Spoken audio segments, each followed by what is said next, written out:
Ia tidak mengurangi walau cuma sebutir beras. Kejujurannya membuat seluruh warga Marunda menyayanginya dan menghormati Nyai Mira.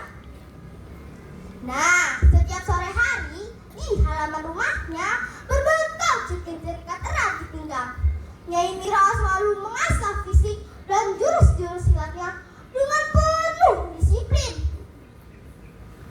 Ya, ya, ya, hop, ya, hop.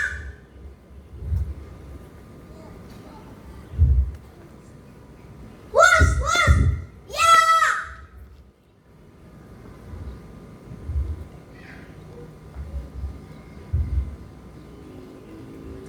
Dan benar saja, keberanian serta ketangkasan Nyai Mira segera diuji.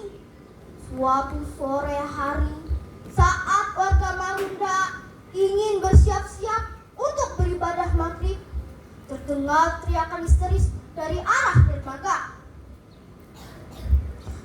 Tolong, tolong, tolong, perampok datang. Mereka mau merampas paksa hasil panen dan beras warga. Tolong, tolong.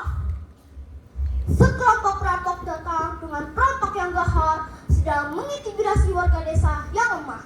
Warga desa ketakutan dan terdesak. Melihat penindasan di depan mata kepalanya sendiri, darah perjuangan dalam dirinya Nyai Mira mendidih. Apakah Nyai Mira akan diam saja? Tentu tidak. Dengan sigap, Nyai Mira mengikat erat cukin di pinggang, lalu berdiri di depan, membentengi warga. Berarti kalian jangan pernah sentuh beras dan hak warga Marunda.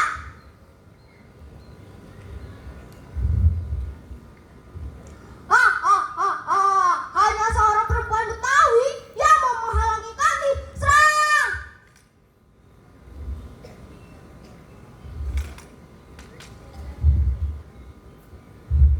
Ya! Ya! Wus! Wus! Ya! Ya! Sabetan cukin tepat menghantam pergelangan tangan musuh hingga pedangnya terpental jatuh. Dengan pukulan lulus terakhir, sang ketua perampok tersungkur tak berdaya. Ampun, ampun Nyai, ampun, tolong maafkan aku Nyai, ampun Nyai.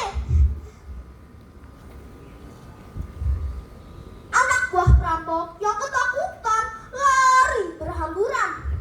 Akhirnya, kampung Marunda pun selamat berkat perjuangan dan keberanian Nyai Mira.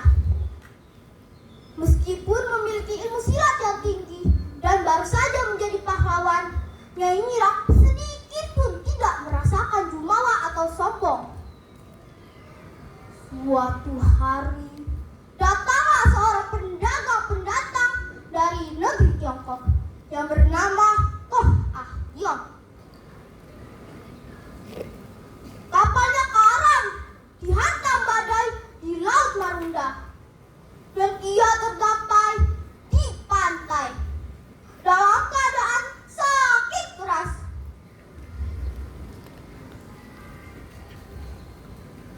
Beberapa warga yang masih trauma dengan kedatangan orang asing sempat curiga dan enggan mendekat. Namun, Nyai Mira segera maju merangkul dan berkata dengan sangat lembut, "Bapak-bapak, ibu-ibu, agama kita yang mulai ini mengajarkan kebaikan dan kasih sayang.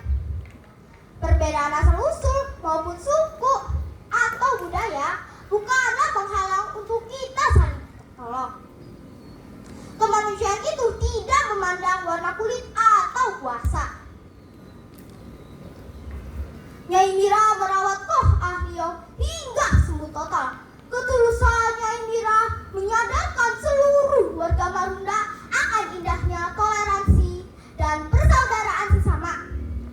Sejak saat itu, warga Marunda hidup berdampingan dengan damai, rukun, dan saling menghormati tanpa memandang perbedaan.